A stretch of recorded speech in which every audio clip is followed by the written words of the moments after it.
Hello, and welcome back to another episode of the Minnesota State Park Hiking Club Trail Series.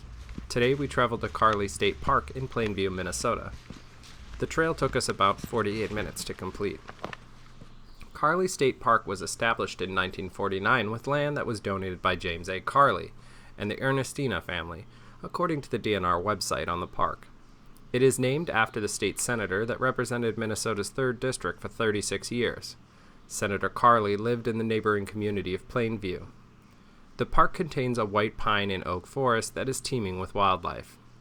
It is also within the driftless area, so like Beaver Creek Valley, you will see the glacier runoff dug valleys that run through this region. The park is quieter, more like a moose lake than a Banning State Park, but that only means that you'll have a more peaceful walk throughout the park. It does, however, mean that it's also less maintained, with the trails themselves being more narrow, often with undergrowth hanging over them. There's also a decent amount of wildlife here at the park. When we started the hiking club trail, it wasn't long before we witnessed a trail racing turkey blazing ahead.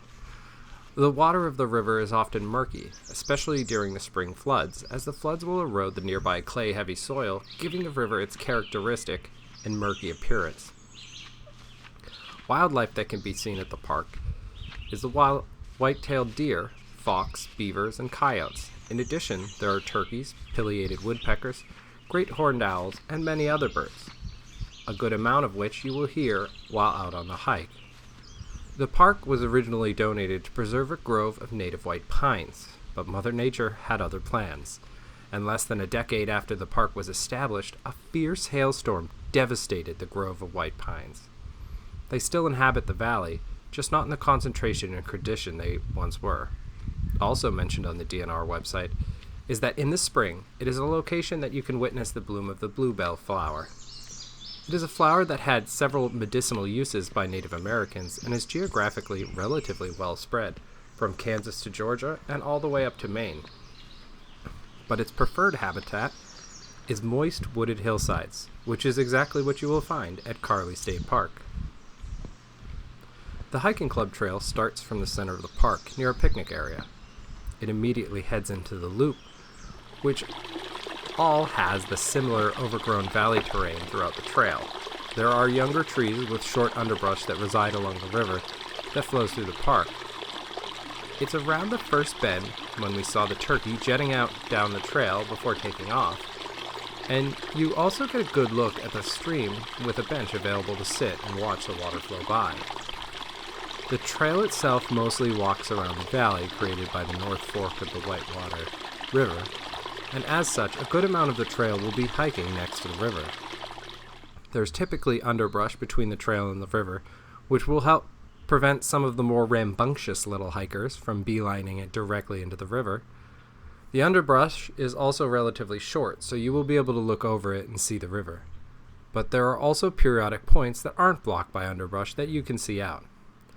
I should also mention that the river at Carley State Park is a designated trout stream and contains brown trout. The trail meanders from just along the river to further up on a ridge in the forest, still within earshot of the water, but not necessarily in view. It was on one of these forested sections that my fellow hiker spotted a significantly sized spider. We stopped to observe it. It wasn't like the tarantula we'd spotted in Zion National Park, but it's still a large spider worth a look. My favorite part of the trail is the river. It's the centerpiece of the trail, as the trail just follows it along both sides throughout the valley. The discoloration from the particulates in it gives it that cool, deep woods look, and the concrete slabs that are used to cross it also are a very cool way to cross a stream. It seems to be a common method of traversing streams and rivers at Minnesota State Parks, as I recall seeing a similar crossing upstream from the waterfall at Nerstrand State Park, and I liked it just as much there. I especially enjoyed the sound of the water flowing. It was never really far away, so it gave this excellent, relaxing backdrop for the entirety of the hike.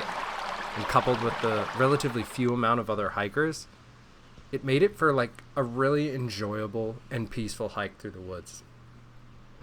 Thank you for watching, and if you like this edition of the series, like and subscribe. Also, let us know which state park you'd like to see next.